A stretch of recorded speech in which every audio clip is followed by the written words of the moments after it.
Olá, Publitechers e Marketechers. Que alegria estar falando com vocês em mais um Publifran. Nosso podcast que já se tornou o queridinho das quartas-feiras, né? E hoje a gente está com uma super convidada aqui. Já já eu vou subir ela para conversar com a gente. Mas antes eu quero ressaltar para você que está nos acompanhando pelo YouTube, não esquecer de se inscrever no canal, deixar o seu joinha aí, já ativar as notificações para receber todo o nosso conteúdo. E para você que está nos acompanhando pelas plataformas de streaming, não esqueça de avaliar o nosso episódio, se possível com 5 estrelinhas, e também seguir aí o perfil do nosso podcast, tá? Esse podcast é uma produção minha, em parceria com a minha agência, Evolute Digital. Um abraço para todo mundo e vamos lá, porque eu quero já mostrar para vocês quem é essa nossa super convidada.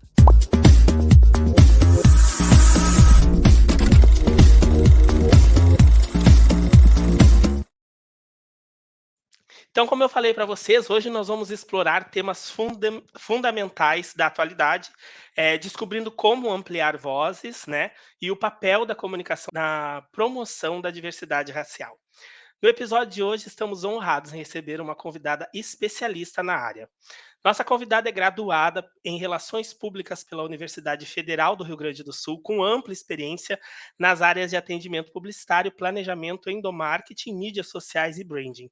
Sua paixão por impulsionar o poder das marcas a levou a se tornar uma referência, grande referência, digamos aqui, no mercado gaúcho, reconhecida tanto pela Associação Rio-Grandense de Propaganda, como por veículos de comunicação regional, como a Gaúcha ZH, veículo este filiado à Rede Globo, aqui no Rio Grande do Sul. Além do seu trabalho como analista de branding, consultora de comunicação e diversidade racial, ela também se dedica a palestras inspiradoras e ao desenvolvimento de cursos de letramento racial. Esses cursos visam fornecer conhecimento e promover uma compreensão mais profunda sobre a temática racial, tanto para empresas quanto para qualquer pessoa interessada em aprender. Então, sem mais delongas, vamos dar início a esse episódio com essa profissional apaixonada por construir um mundo mais inclusivo e igualitário. Bem-vinda, Luana Daltro! Meu Deus, eu tô apaixonada por essa introdução. Eu acho que eu devia ter gravado, sabe colocar despertador? Tipo a voz da Jojo Tadinho que virou, a galera começou a usar. Devia ter Sim. colocado isso do tipo assim, gente, olha que mulher incrível, Lu, poderosa. eu te Vai mando. lá, guerreira. É isso, me manda, porque eu vou colocar todo dia. O meu despertador vai ser esse. Sabe aquelas palavras de incentivo fundamentais que a gente precisa? Eu acho que é isso Ai, que eu que tava legal. precisando. Lu, Amei. nada mais justo. Eu estava conversando com a Lu um pouquinho antes e eu segui ela no Instagram com alguns vídeos e ela me ensinou e me ensina muito sobre essa questão de letramento racial, sobre essa diversidade, né, sobre equidade racial. Nossa, o Instagram dela é perfeito. Tá aqui o arroba, já sigam lá para vocês ficarem por dentro de tudo, conhecerem mais a Lu. E Lu, me conta um pouquinho mais de ti, assim, como que tu começou nessa área, a trabalhar e tudo mais. Então, eu acho que é muito louco parar para pensar sobre a nossa trajetória profissional, né? Porque tu tem que fazer literalmente uma linha do tempo. E parando para pensar, desde pequena eu sempre tive muita facilidade com a comunicação, mas eu nunca me imaginei trabalhando efetivamente com comunicação. E eu acho que a gente só vai parar para pensar sobre qual vai ser a minha profissão quando a gente tem que prestar o vestibular. E foi nesse momento que eu estava com muitas dificuldades para entender, né, o que eu queria. Fiz vários testes vocacionais, fui em feiras de diferentes universidades para entender as profissões e nada me conectava, até que eu fui ler sobre as profissões. Eu lembro que eu fui no site da URGS, que é a Universidade Federal do Rio Grande do Sul, e comecei a ler sobre comunicação e eu vi que tinham 3 habilitações e a que eu mais me apaixonei foi relações públicas. Então, Ah, assim, não legal. foi amor instantâneo, mas a gente sabe que a teoria pode ser diferente da prática, né? Então, eu não sabia como ia ser efetivamente entrar na universidade e fazer relações públicas. Daí eu acabei conseguindo, né, a vaga para entrar na URGS e estudando relações públicas eu me apaixonei, assim, eu entendi que realmente era a profissão que conectava com a minha, com o meu jeito, com as minhas ambições, com o futuro que eu almejava. Mas o mundo ele dá uma super volta também, né? Porque durante a graduação eu já estava nesse processo que eu sempre falo, né, sobre pessoas negras estarem num processo constante de se descobrirem, né, enquanto as suas capacidades, mas ao mesmo tempo até enquanto essa raça. Então eu sempre soube que eu era uma pessoa negra, mas eu nunca assumi esse papel, por isso que a gente sempre fala sobre tornar-se negro, né.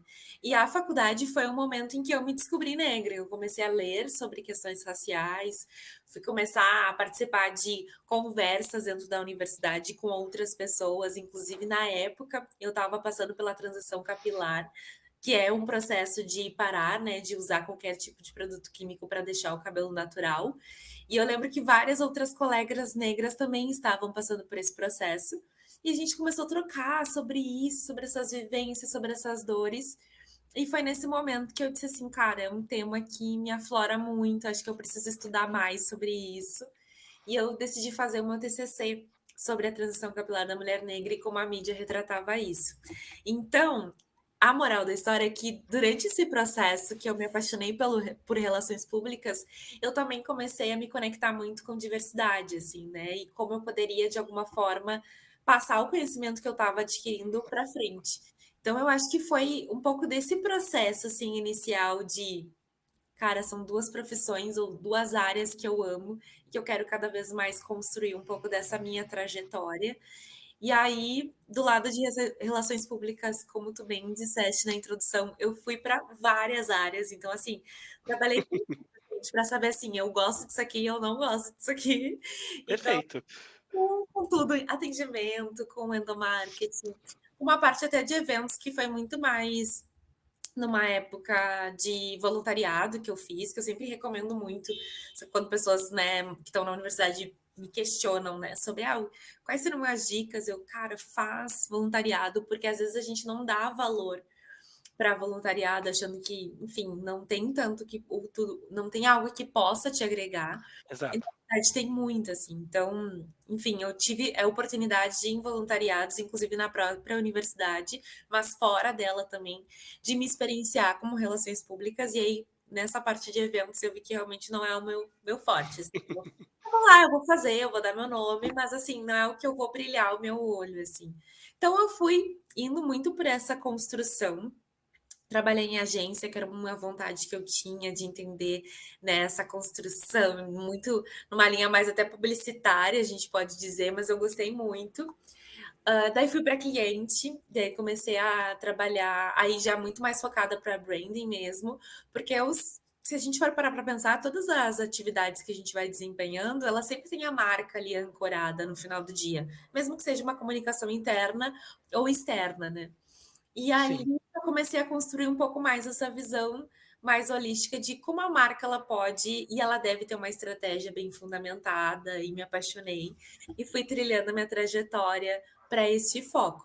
Mas a diversidade ela sempre esteve ali, né, então, aí sim, comecei, falei, né, estudar mais, fui fazer alguns cursos e comecei a produzir conteúdos, assim, muito com, como eu falei no início, com essa vontade de transmitir o que eu estava aprendendo. Então, comecei pelas redes mesmo, pelo Medium, que é uma plataforma de texto, escrevendo, e as pessoas foram se conectando, e eu disse, cara, isso aqui talvez tenha, né, um fundamento. E à medida que eu ia estudando e ia compartilhando coisas, as pessoas iam me retornando, eu comecei a ser convidada para palestras. E aí, as primeiras palestras, assim, né, tremendo, nervosa, meu Deus, imagino. eu tenho só 6 anos, o que que fizeram, né, que acreditaram que eu poderia falar alguma coisa construtiva. E assim foi, assim, então eu comecei nessa linha pela diversidade, né, produzindo conteúdo, comecei com as palestras, até o momento que algumas empresas começaram a me chamar para fazer algumas consultorias, e eu disse: "Cara, isso aqui pode ser que dê certo também". Então fiz algumas consultorias, né, de diversidade, fiz já de diversidade e inclusão, mas hoje meu foco é muito mais diversidade racial, até porque é o nicho que eu acabei me especializando. Então, as coisas foram caminhando até o momento que eu recebi o primeiro convite para: "Vamos fazer um curso?". Aí eu: "Cara, não será eu que eu tenho Um essa curso, é. capacidade de curso?". E aí lá fui eu fazer o meu primeiro curso, agora eu já tenho um outro. Então acho que foi assim, sabe, é muito engraçado como que nem eu falei no início, né, dessa trajetória de tu ver uma linha do tempo, tu vê como tudo vai uma coisa vai levando a outra, as coisas vão se conectando, as pessoas vão te chamando, então Eu acho que as coisas na minha vida, essas aberturas de portas, né, elas Sim, aconteceram muito, claro, por mim estar ali e dar e tipo assim, dar a minha cara a tapa, mas também por muito dessas relações, assim, de pessoas acreditarem: "Ai, nossa, eu acho que nem agora, né, tu me fez o convite, então, tipo, eu sim. acho que tem uma algo que eu posso, aprender, me conectar", então acho que também teve muito desse lugar de possibilidades e aberturas que as pessoas me deram, então foi mais ou menos essa linha muito resumida aqui sobre a minha trajetória profissional. Não, mas perfeito. A Lu, ela tem esse Instagram dela com esses conteúdos, são incríveis os conteúdos, segue lá. A Lu é aquela pessoa que quer falar e é para quem quer aprender, sabe? Quem está disposto ali, de coração aberto, a entender mais sobre diversidade racial, a Lu é a pessoa indicada para explicar. E além disso, a gente é muito premiado com vários rolês culturais que vocês vão acompanhar no Instagram, várias viagens, né? A Lu viaja pra caramba, Ô, gente, muitas viagens. eu acho que até vou fazer um parênteses aqui para Pode contar fazer. uma história que eu acho que o Francisco deve ter visto, mas assim, gente, é muito engraçado.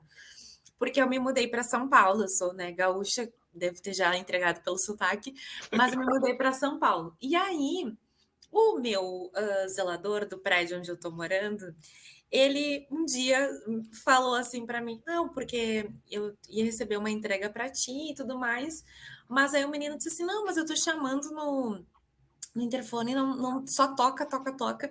E ele assim: "Não, não, mas ela tá sempre viajando". E aí eu dei muita risada, ele me contando a história, né. Aí eu disse assim: "Gente, eu já peguei a fama pelo meu zelador, que eu tô sempre viajando", e realmente eu viajo bastante, mas assim, quero viajar mais, inclusive vamos iluminar aqui para continuar viajando, conhecendo novos Isso. lugares, porque é super bom, né, gente, a gente Sim. conhecer lugares diferentes, se conectar com outras culturas. Convidem a Lu para palestrar em vários eventos aí, Por Brasil, mundo favor, fora, que ela vai. eu vou, estou indo.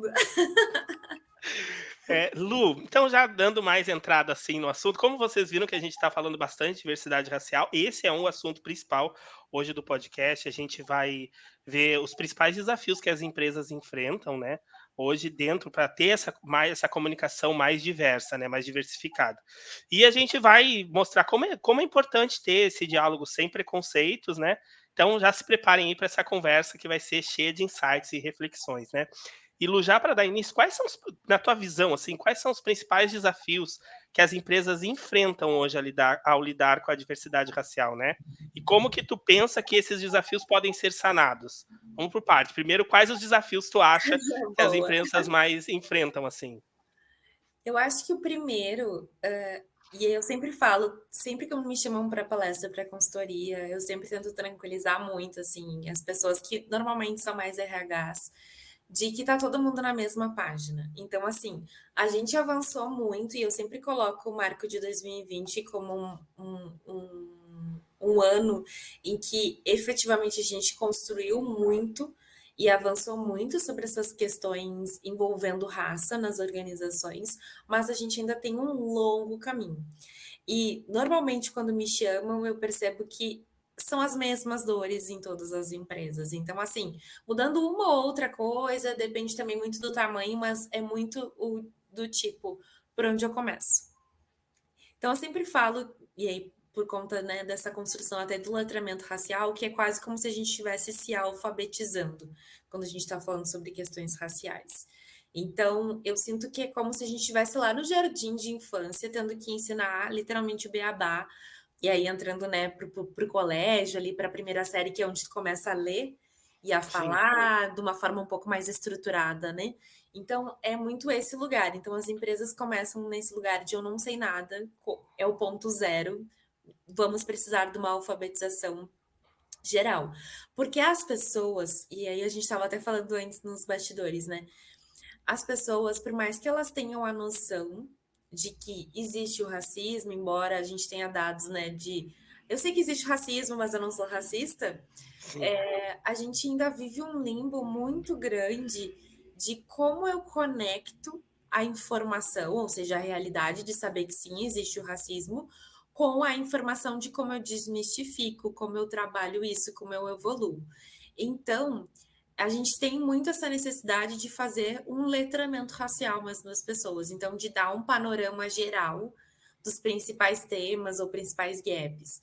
Então, quer ver uma pergunta que e aí vai estar muito ancorada nesse pilar de alfabetização, as pessoas têm muitas dúvidas ainda de eu falo preto ou negro, que é uma coisa que, enfim, se a gente for parar para pensar, já existem vários conteúdos explicando, já existem, enfim, várias discussões já vieram à tona sobre isso, mas essas pessoas que estão dentro das organizações, muitas delas que fazem parte da nossa sociedade, elas não vão ir atrás dessa informação. Uhum. Elas não vão colocar no YouTube: "Ah, preciso saber sobre como se fala preto ou negro". Elas não vão no Google, elas não vão no Instagram buscar um perfil que fale sobre isso. Elas vão querer que isso caia no colo delas. Então, hoje, o desafio principal é esse letramento básico para que esse tipo de informação chegue a todas as pessoas que fazem parte das organizações. Então, eu acho que a gente está partindo de um lugar muito zero ainda, sabe, de alfabetização. Sim. O segundo ponto, eu acho que aí começando assim, bom, já temos um letramento mínimo aqui, que também passa muito por esse lugar de dores, principalmente vindas do RH. Nossa, a gente percebeu que a nossa empresa é muito branca. É uma coisa muito louca de tu parar para pensar que assim, tu abriu a porta da empresa todo dia e só agora tu reparou que a empresa é branca. Sim. Mas é isso, assim, as pessoas realmente é quase como se tivesse uma venda que elas não estavam vendo. Por isso que eu sempre falo que 2020 mudou muita coisa. Então, faz 3 anos, é uma criança, né? Então, há 3 anos a gente vem evoluindo nessa pauta, mas é uma pauta ainda muito recente. Então, ok, a minha empresa é muito branca, como eu mudo isso? E aí, essa mudança, ela muitas vezes vai partir pela contratação. E aí vem uma nova dor, que é, eu não encontro pessoas negras no mercado. E aí eu sempre faço muito esse questionamento, que em palestras eu não faço tanto, que o meu foco ali não é esse, mas em consultoria eu Sim. sempre falo, se realmente não tem pessoas negras no mercado, ou tu não está sabendo encontrá-las da maneira correta. E o que eu estou querendo dizer com maneira correta? Se eu postar uma vaga no LinkedIn, dizendo vaga afirmativa para pessoas negras, lá, lá, lá, lá, a probabilidade dessa vaga não ter nenhuma candidatura é muito alta. Por quê? E aí a gente vai entrando nas problemáticas, né? Então, Sim. quando eu posto uma vaga assim, eu vou colocar vários pré-requisitos. Para uma pessoa branca, e aí é muito importante a gente começar a ter esse entendimento de que o que funciona para pessoas brancas, que a gente aprendeu a vida toda como um padrão, não é o mesmo molde que vai funcionar para pessoas negras. E esse aqui também é um gap que eu não sei se todos os RHs ou as empresas, né, já se conectaram com isso, mas não vai funcionar. Então, se eu coloco uma vaga com uma sequência de pré-requisitos, uma pessoa branca, ou a maioria das pessoas brancas, por mais que ela não tenha um ou outro requisito, ela vai se candidatar. Porque ela foi criada, mesmo com todas as diferenças e problemáticas e realidades diferentes que a gente sabe que as pessoas brancas também não são universais, ela vai se candidatar porque ela tem um pouco mais de autoestima, de confiança. Perfeito. E as pessoas negras não vão se candidatar, porque se eu não tenho um pré-requisito, meu bem, a dificuldade de eu ser contratada é muito alta. É assim que a gente pensa. Então, é um processo que não é só porque agora, né, que somos adultos, estamos no mercado de trabalho que a gente está passando, que a gente vai entender. É algo que vem lá do berçário, né, Sim. que a gente foi ensinado enquanto sujeitos a negarmos nossos traços, a não acreditarmos em nós mesmos, a termos que lutar 3, 5 vezes a mais para conseguir, né, estar num lugar, numa posição diferente. Então, pensa, são muitos estigmas dentro dessa construção. Então, é muito difícil que tu me falando, não, mas se candidata, se tu não tem um, o que eu vou fazer? Então, eu sempre falo, a forma como essas vagas elas são construídas, elas já são uma forma de eliminação. Então, o primeiro cenário, né, seria, obviamente, já pensando aqui na solução Sim, automática, né, sim. e reformular isso, e o segundo é mudar o processo. Então, se tu tá querendo contratar pessoas negras, Não vai ser pelo LinkedIn. Ou se vai ser pelo LinkedIn, mas vai ser com um hunting muito específico. Mas existem outras formas, enfim, da gente estar Sim, buscando esses perfis. Então, entra muito nesse lugar de contratação. Beleza, consegui as pessoas negras, minha empresa está um pouco mais diversa. Aí a gente vai para o outro problema e desafio que as empresas estão passando, e aí eu falo as empresas que estão já, né, há um pouco mais de tempo trabalhando essas questões, que é a retenção. Por quê? Porque, novamente, pegam a forma lá que foi ensinada e querem aplicar.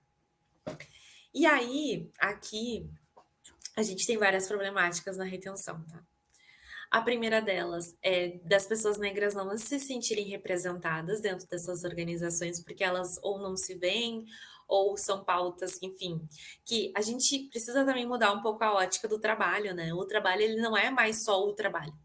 As pessoas querem fazer algo com propósito, com motivação, com entrega, né? Então, não sim, acho que uma pessoa vai ser contratada, e eu tô falando de qualquer pessoa aqui, tá? Que ela vai ser contratada atualmente, na forma como a nossa sociedade está sendo construída, e ela vai ficar satisfeita por só fazer o seu trabalho muito bem feito. Não, ela quer construir, ela quer se desenvolver, ela quer ganhar mais dinheiro. Então são vários objetivos diferentes que cada pessoa sabe pela sua carreira. Então, essa retenção já começa aí, porque elas não se identificam, elas não veem esse propósito, e aí o propósito pode ser variado para cada uma. E aí tem um terceiro elemento, que é uma liderança que não está preparada para gerir pessoas negras. E aí é uma liderança que ela vai ser, em vários momentos, racista. E aí a gente confunde muito o racismo como se fosse só uma agressão verbal, como se fosse só uma agressão física. E o racismo, eu já fiz até um post, né, já divulgando meu Instagram aqui, já fiz até um post sobre isso, sobre a figura do iceberg, né? Porque é isso que normalmente as pessoas brancas veem quando a gente fala sobre racismo. Ah, mas eu não agredi ninguém, eu não te ofendi. Mas embaixo, né, imerso, existem tantas outras camadas que nos afetam, então às vezes é assim, tu duvidar da minha capacidade para um trabalho. Se eu já tive todos os estigmas que a gente estava falando, se tu sim, sim, duvidar da minha capacidade, a probabilidade de eu não conseguir te entregar nada é muito alta. Então aí começam todas essas questões até o momento que se torna insustentável e essa pessoa sai. Então tem esse desafio hoje muito grande de retenção, e eu acho que o último, que talvez não seja o maior deles, uhum, mas é como a gente constrói a longo prazo essas políticas de ações afirmativas nas empresas, né? Então, hoje as empresas acabam atuando muito por calendário. Então, por exemplo, agora em julho a gente tem o Dia da Mulher Negra, né, latino e caribenha.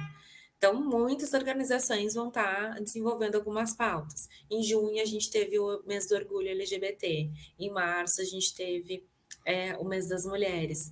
Aí, a gente tem em setembro o Setembro Amarelo, que está voltado para suicídios e doenças mentais de forma geral. Aí, sim, em outubro, volta mulheres, mas aí com a conscientização. Então, assim, eu entendo que em cada mês a gente tem uma pauta e são realmente muitos assuntos que precisam ser trabalhados. Mas a agenda, quando a gente está pensando em foco, né, nas comunidades subrepresentadas, ela não pode ser pontual. Ela precisa ser a longo prazo e ela precisa ser constante. E aí tem muitas empresas que não conseguem colocar essa constância. E aí recorrem aos grupos de afinidade ou grupos, né, de diversidade, tem várias nomenclaturas sendo usadas.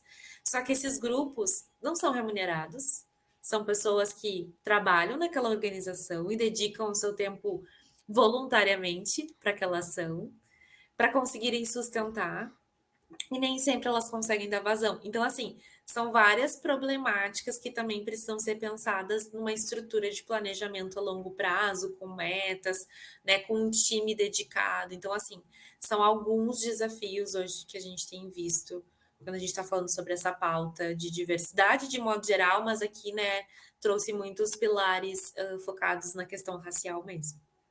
sim. E por isso, Lu, que é tão importante a gente ter essa questão dos cursos de letramento, da consultoria mesmo, para a gente ter pessoas que são da área, as pessoas que têm a vivência, para auxiliar as empresas nesses processos, né, nesses crescimentos. Totalmente. E eu acho que os cursos e, enfim, prestadores, né, que vão conseguir Uhum, auxiliar, são fundamentais para a gente atacar o primeiro problema, né, que a gente falou ali no início, que é essa alfabetização. Então, assim como quando a gente precisa, por exemplo, aprender uma nova língua, a gente precisa fazer um curso, né? A gente precisa imergir naquela língua. Ah, eu vou assistir perfeito. uma série, né, na língua nativa, eu vou escutar. Então, são vários formatos que são disponibilizados para que a gente, em métodos, né, para que a gente consiga aprender aquela língua. Com as questões raciais, com as questões de diversidade, de modo geral, isso não vai ser diferente. Eu vou precisar imergir, eu vou precisar me letrar. Então, por isso que a gente usa esse termo, né, de letramento racial, Sim, porque é uma forma, assim, de alfabetização, de letramento que tu está tendo. Então, o curso, ele é um pontapé para tu iniciar nesse processo. Eu sempre falo, os meus cursos hoje, aqui um é mais focado para organizações e outro mais para pessoas de modo geral, eles são muito introdutórios. Eles têm o objetivo de te dar esse ferramental inicial. Mas o posterior, como tu vai continuar desenvolvendo, aí tem outros métodos, né? Que aí tu vai comprar um livro um pouco mais sobre uma temática específica para te aprofundar um pouco mais, tu vai buscar outras ferramentas, artigos, enfim. Então, o curso ele é fundamental para te dar esse pontapé, mas também tem muito esse papel nosso, assim, né, de protagonismo da sim. gente continuar nessa ativação. Não, e como tu acabou de falar, tu tem esses cursos, né, e eu queria entender um pouco mais para tu contar aqui para o público que nos acompanha, como que tu desenvolve esses cursos e como eles ajudam as pessoas a ter uma compreensão maior sobre a temática? Perfeito. Então, os cursos, conforme eu tinha até comentado no início, eu fui convidada para fazer ambos. Então, a construção, né, o objetivo de cada um, tinha um objetivo, na verdade, diferente. Então, eu vou explicar ambos aqui. Uhum, Então, o primeiro que eu fui convidada, ele foi para organizações, que é muito até associado à pergunta que tu tinha feito anteriormente, que é como a gente auxilia as organizações a se prepararem mais. E é um curso que ele pode, enfim, qualquer pessoa pode contratar, mas normalmente acabam o quê? Os RHs ou pessoas que estão relacionadas a esses grupos de diversidade acabam fazendo para terem esse ferramental para conseguirem atuar. Então, esse foi o objetivo do primeiro curso, e o segundo eu fui convidada também com esse foco, mas aí para como eu expando isso para a sociedade de uma forma geral. Então, a partir dos objetivos, eu comecei a pensar, primeiro, o que eu acho que é fundamental para as pessoas saberem. Até fui pesquisar, por exemplo, né, na hora da construção mesmo, quais eram as principais pesquisas que as pessoas estavam fazendo sobre as temáticas relacionadas à raça pelo Google, né? Tem uma ferramenta que é bem legal, que é o Answer the Public, que ele te dá justamente um pouco desse panorama de perguntas que as pessoas uhum. fazem.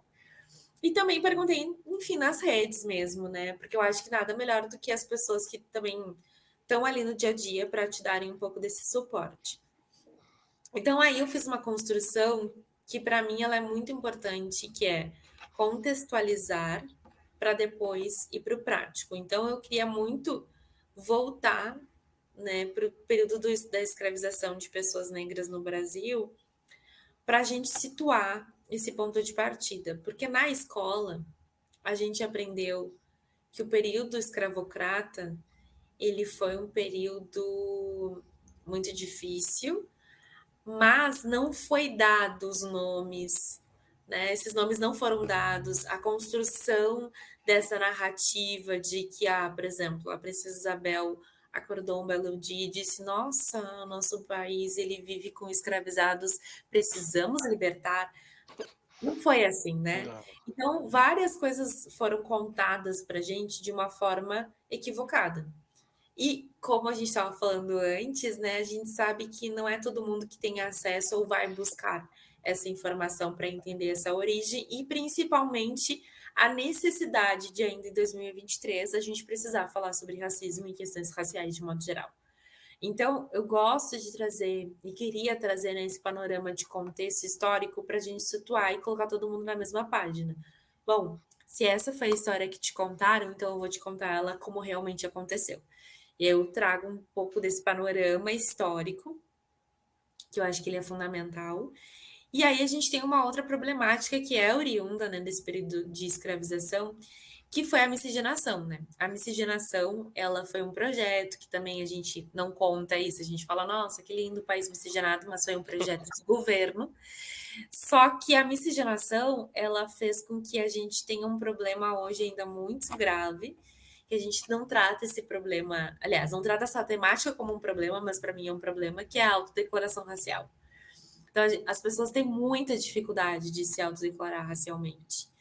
E justamente por existirem várias políticas públicas acontecendo, pensadas em grupos subrepresentados, como de pessoas negras, se a gente tem pessoas se autodeclarando de uma forma errada, a gente vai ter muita dificuldade e problemas relacionados a isso. Claro. E um deles é, por exemplo, as cotas. Então, eu, por exemplo, me autodeclarar, eu ser uma pessoa branca e me autodeclarar como parda e conseguir uma cota hoje numa universidade, num concurso público, é um grande problema.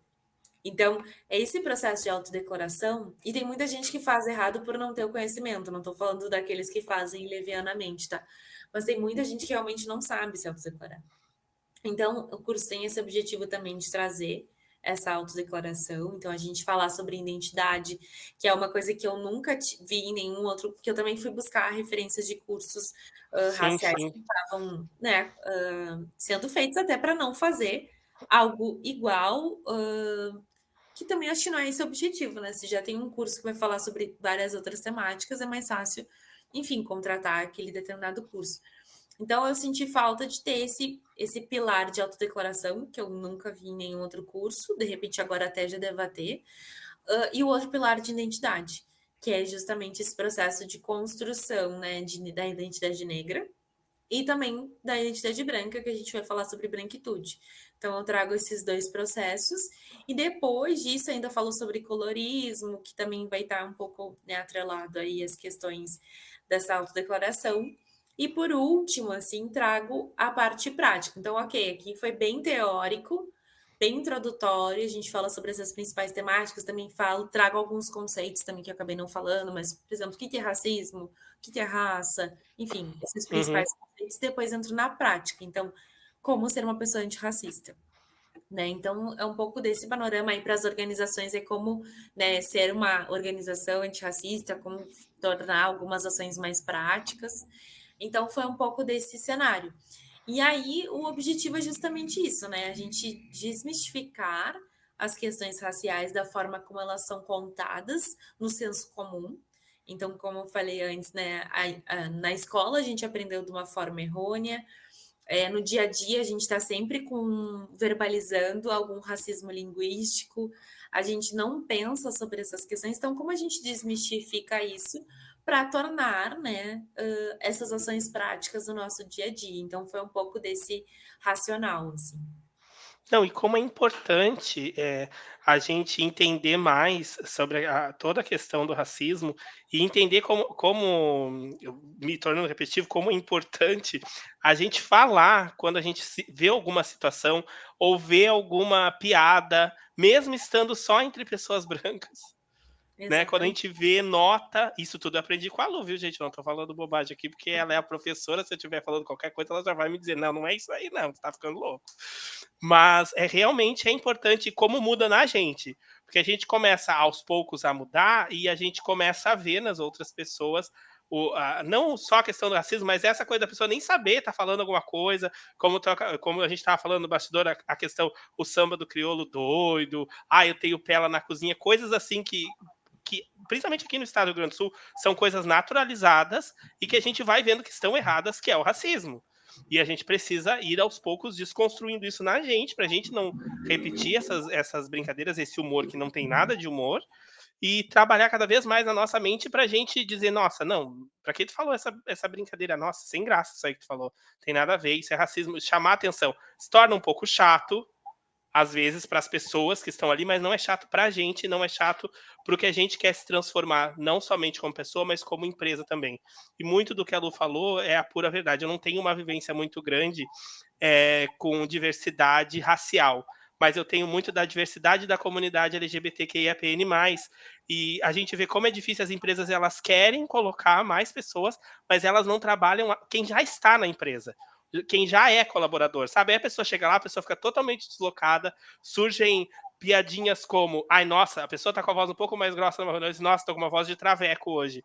Surgem piadinhas, coisas assim, que machucam a pessoa, que é o colaborador que foi contratado num grande processo, como a Lu simplificou aqui pra gente, e aí a pessoa acaba saindo da empresa, porque é minada por essas brincadeiras que as pessoas acham que não é, e aí acaba que a empresa diz assim: ah, a gente tentou, mas nunca rolou porque não tem profissional na área. Profissional tem, falta é capacitar a empresa, né, Lu? Para a empresa trabalhar melhor a área. Totalmente. Tu percebe, né, são os mesmos dilemas, as mesmas dificuldades, Sim, porque no fundo a gente ainda está muito distante da gente ter um processo de equidade, né, das empresas realmente conseguirem construir um processo de diversidade e inclusão que realmente inclua, né, em que as pessoas realmente se sintam pertencentes a esses ambientes que acabam sendo muito hostis, né. Então, super entendo e acho que a gente tem ainda, como eu falei, um longo processo, é infelizmente, para verdade. construir essas temáticas, né, tão relevantes. Mas que bom, como eu falei antes, que tem pessoas como a Lu que estão aí dispostas a nos ajudar, a ensinar para a gente construir esse futuro melhor, mesmo que ele seja um pouco distante, mas a gente aos pouquinhos vai tentando melhorar, vai tentando transformar tudo um mundo mais inclusivo, né? E Lu, tu aborda muito esse tema nas tuas palestras e os conteúdos, como tu acabou de falar, né? E eu queria saber de ti, assim, qual a mensagem principal que tu quer trazer com os teus conteúdos, que tu busca trazer com os teus conteúdos? No fundo, eu vou ser bem sincera para ti que eu queria construir uma sociedade melhor, né, e principalmente pensando até nas futuras gerações, né, de terem uma sociedade com mais equidade, como a gente estava falando antes, porque eu não gostaria que as futuras gerações passassem pelas dores que a gente passa, sabe? Pelos nãos que a gente já tomou, e aí eu tô falando a gente aqui, né, Sim, não só sim. com pessoas negras, mas também, né, com todas as comunidades que são Uhum. subrepresentadas e marginalizadas na sociedade. Então é um pouco desse objetivo, assim, de um mundo melhor. E eu acho que se eu, com um pouco de conhecimento que eu tenho, eu posso doar esse conhecimento para as pessoas muito com esse objetivo, por que não fazer? Né? Às vezes é difícil, já tiveram muitos momentos em que eu pensei em desistir, assim, por achar que esse objetivo é tão distante, né? E eu sei que ele é muito distante. Hoje em dia eu sou um pouco mais realista, assim, mas eu já fui muito mais sonhadora em achar que a sociedade ia, nossa, acordar. Mas eu tento muito chegar em todas as palestras e sempre falar para as pessoas: vamos pensar que esse é um lugar seguro. Não tenha medo de errar, não tenha medo de perguntar, porque eu quero muito criar esse espaço de conexão e que se ela for falar uma super besteira, que seja naquele ambiente que eu possa, com o meu conhecimento, dizer, nossa, isso está errado, para que ela não vá daqui a 5 minutos ali fora fazer uma coisa totalmente errada com uma Sim, pessoa negra que talvez não vá ter a paciência que eu vou estar tendo por saber o contexto, etc., e vai sofrer muito. Então, eu sempre tento colocar esse lugar de pergunta, fala, tipo assim, a coisa que tu acha mais ridícula de dúvida, mas vamos sanar isso aqui agora? Tipo, quase como se eu fosse um grande muro, assim, para blindar sim. todas as outras pessoas negras disso, mas é porque eu tô me colocando à disposição naquele momento. Então, se tiver que perguntar, pergunta agora, para não magoar alguém ali fora. É meio que essa construção, assim. Mas, obviamente, nem todas as pessoas realmente se sentem seguras, porque normalmente palestra tem muitas outras pessoas juntas, né? Não é uma mentoria, né, que vai estar eu Sim. e a pessoa ali falando. Então, nem sempre todo mundo se sente à vontade, mas eu acho muito engraçado que quando começa uma ou 2 pessoas a perguntarem, aí já vem quase um efeito cascata e todo mundo quer falar, aí alguém tem um exemplo de uma situação, enfim. E esses tempos aconteceu uma situação, na verdade esses tempos não, acho que foi ano passado, eu estava dando uma palestra, e daí no final da palestra todo mundo agradeceu e tudo mais. E daí um menino falou assim: "Ah, eu tenho que contar um relato que aconteceu comigo", e foi a primeira vez que eu fiquei, assim, meio sem resposta. Porque na verdade ele queria contar o relato e depois fazer a pergunta do tipo: "Ah, o que que tu faria no meu lugar?". Daí ele comentou que ele estava aqui em São enfim, ele era uma empresa também de São Paulo, e ele estava aqui em São Paulo no Minhocão à noite, com um amigo, uma coisa assim, andando, e aí vieram 2 meninos negros em direção a eles. E, assim, eu entendo o contexto, o Minhocão é super perigoso e tal, Uhum, à noite, enfim. Só que o racional dele automático foi de pegar o celular e guardar, assim, tipo, ele fez algum gesto, algo que deu pra ficou muito nítido que era por conta dos meninos, né. Daí os meninos passaram, ficaram olhando, assim, e aí um deles, tipo, muito revoltado, voltou e falou um montão de coisa pra ele. Porque, tipo, como é que tu faz isso, não sei o quê, tipo assim, descascou ele, assim. E ele disse que não conseguia falar nada, só pediu desculpa. Pediu desculpa, pediu desculpa. Mas assim, descascou ele. uhum, Daí ele falou assim: ai, Lu, eu fiquei me sentindo tão mal, porque eu me acho uma pessoa tão, tipo, consciente, tipo, tento, né, desmistificar isso não só no meu dia a dia, mas em grupos, mas aí eu fiz isso e eu queria saber o que que tu faria no meu lugar, o que que eu posso fazer para mudar. E foi a primeira vez que eu fiquei sem resposta, porque foi assim, é uma coisa muito específica, numa situação tão específica, que eu acho que é muito difícil que qualquer pessoa tenha uma reação diferente. E aí foi o que eu falei para ele. Eu entendo o medo que te levou a fazer isso, mas é muito difícil eu dizer para ti assim: "Ah, não, isso nunca mais vai acontecer, porque agora tu é super consciente". uhum. Vive numa sociedade muito insegura. Eu acho que a questão que tu pode parar para pensar é: se fossem 2 meninos brancos, tu teria tomado a mesma atitude? Porque se sim, aí a gente tá falando de insegurança.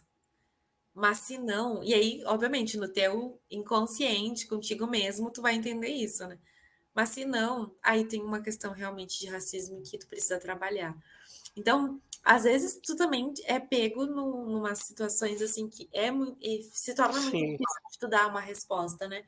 Mas eu acho que é um pouco desse objetivo que eu tento fazer, assim, né, nas palestras, de me colocar nesse lugar de vulnerabilidade também, e de passar essa mensagem de: "Gente, vamos construir uma sociedade melhor, mesmo que demore muito tempo". Então acho que é por aí, sabe.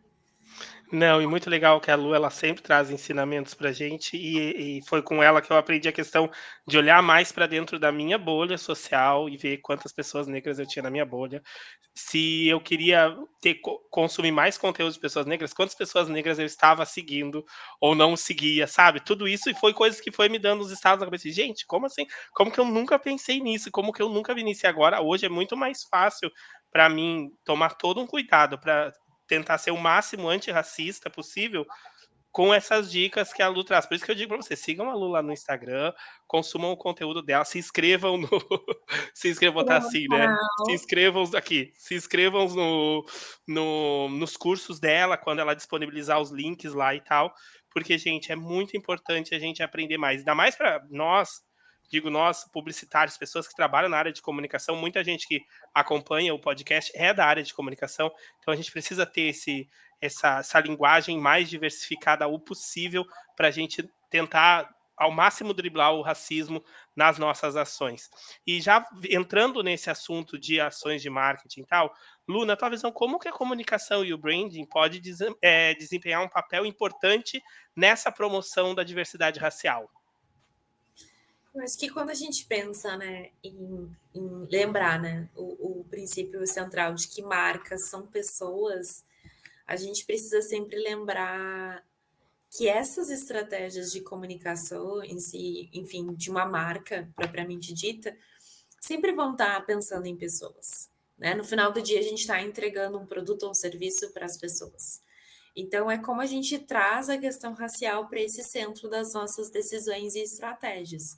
Então, como eu, enquanto, né, um comunicador, um marqueteiro, termos que a gente quiser utilizar, dentro da minha estratégia, do meu dia a dia, planejando, fazendo estratégia e até executando depois desses passos, posso trazer a diversidade racial para dentro dessas questões. Então, eu acho que olhando para a estratégia, é sempre importante a gente pensar o quanto essa marca ela é diversa e inclusiva, né?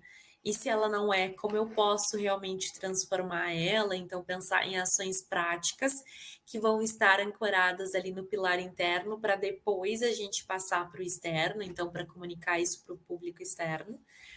Até porque, né, senão fica um discurso vazio, então como eu sou uma pessoa super com a bandeira LGBT para fora, mas para dentro eu não tenho ninguém, assim, né, então, essas incoerências que a gente acaba vendo muito acontecer, então, é como a gente consegue equilibrar isso dentro da nossa estratégia. E eu acho que o segundo pilar, que aí vai ser muito da execução, né, então, assim como eu preciso construir narrativas mais inclusivas, eu também preciso que existam pessoas, né, com essas afinidades para construírem essas narrativas. Então, né, a gente estava falando antes ali de contratação, de retenção, mas como realmente eu coloco isso quando a gente está falando sobre estratégia de diversidade, como eu coloco a contratação de pessoas negras como um pilar fundamental dentro dessa estratégia, para que quando a gente precisa executar projetos e serviços e produtos, eu tenho uma equipe diversa que vai pensar em todas as pluralidades e diversidades que são necessárias para esse projeto, né. Eu acho que tem um exemplo muito bom, que é um pouco antigo até, que é da da torneira que tu passa a mão e ela sai o jatinho no banheiro, né, o jatinho d'água. E um dos primeiros protótipos, ela não lia mãos pretas. E, obviamente, é nítido que as pessoas que estavam desenvolvendo, né, esse sensor não pensaram que existem diferentes colorações, Sim, existem diferentes tonalidades de pele. Porque provavelmente a equipe desse projeto era só de pessoas brancas, então ninguém pensou.